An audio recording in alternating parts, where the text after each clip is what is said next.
Donc Richard me rencontre à Nantes, où je faisais un travail sur les femmes, sur les loges des femmes. Et il me dit, on devrait faire un spectacle tous les deux.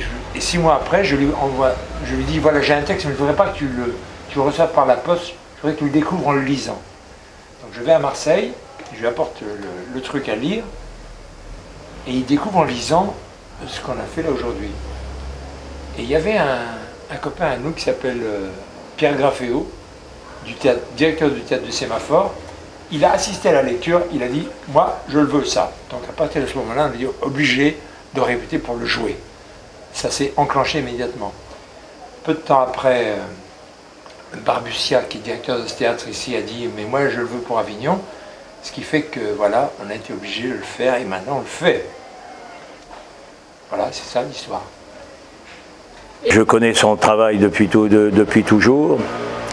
Et quand je lui ai posé cette question, à savoir si il pensait pouvoir écrire un texte que nous pourrions en complicité jouer ensemble, je savais déjà à peu près ce que ça pouvait donner.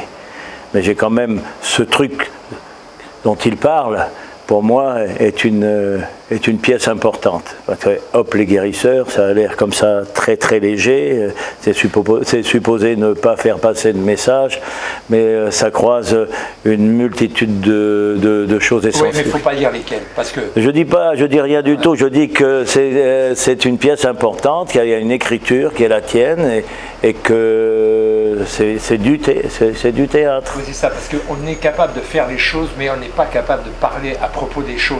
C'est ça le problème. Je peux laisser libre cours à ma folie sur scène, parce que dans la vie, j'ai pas le droit. Mais c'est pas une surprise. Rufus, on le connaît depuis longtemps. Il peut s'emparer de tous les textes qu'il veut, et il rendra les textes forcément poétiques.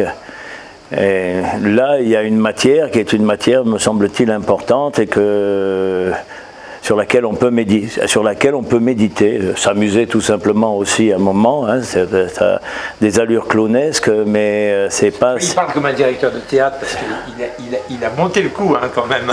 Ouais, oui. Donc il donne une épaisseur comme ça, comme si ça avait l'air important, alors que c'est complètement dérisoire. Je suis pas le seul à le penser. D'ailleurs, si ça m'avait pas paru important, je pense que je l'aurais lu et je t'aurais dit, ah oui, c'est intéressant. C'est-à-dire, en fait, tu sais, ce qui a eu de très très bizarre, c'est que une fois que cette lecture bizarre a eu lieu, une fois, je m'attendais à ce qu'il me dise des choses. Il m'en a pas dit. Puis à un moment donné, quand on a été obligé de répéter pour le théâtre du Sémaphore, je lui ai dit, mais tu n'as rien à me demander, tout est clair pour toi. Je lui ai dit, pose-moi 10 questions avant de commencer. Il m'a posé aucune question. J'étais assez désemparé, quoi, voilà. Et aujourd'hui, je le vois faire sur scène, et c'est tout à fait génial ce qu'il fait. Ah oui, il faut vous dire un truc. Je vais te dire un truc.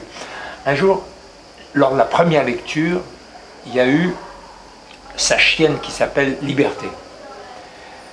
Elle jouait avec les accessoires. Et on ne pouvait pas commencer à répéter parce qu'elle jouait avec les chaussures, etc. Bon. Je dis à Richard, bon écoute, ça serait mieux qu'on puisse répéter tranquille sans la chienne.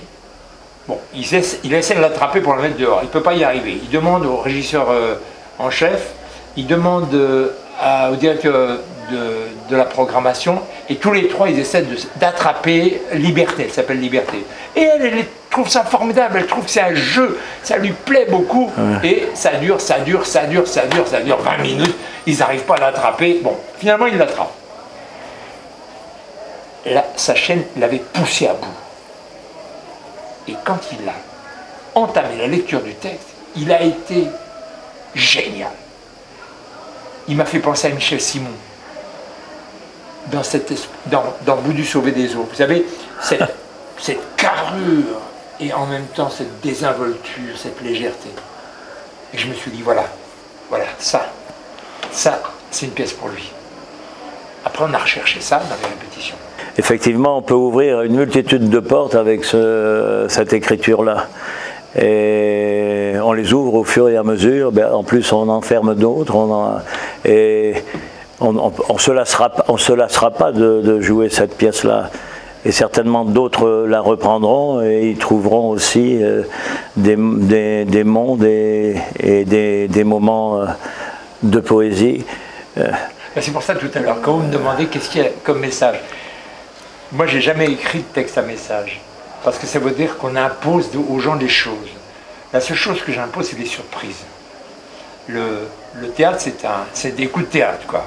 Donc si moi j'arrive à faire des surprises à chaque réplique, formidable, et les gens, ils viennent pour ça. Voilà, donc on peut considérer que si les gens sont surpris, alors ils réagissent de façon différente, quelquefois ils sont surpris et ils rient.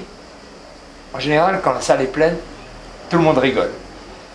Et quand elle n'est pas pleine, ils sont timides, ils se disent « Mais attends, peut-être qu'on n'a pas le droit de rire, on n'a pas lu dans le journal si on avait le droit de rire ou pas. »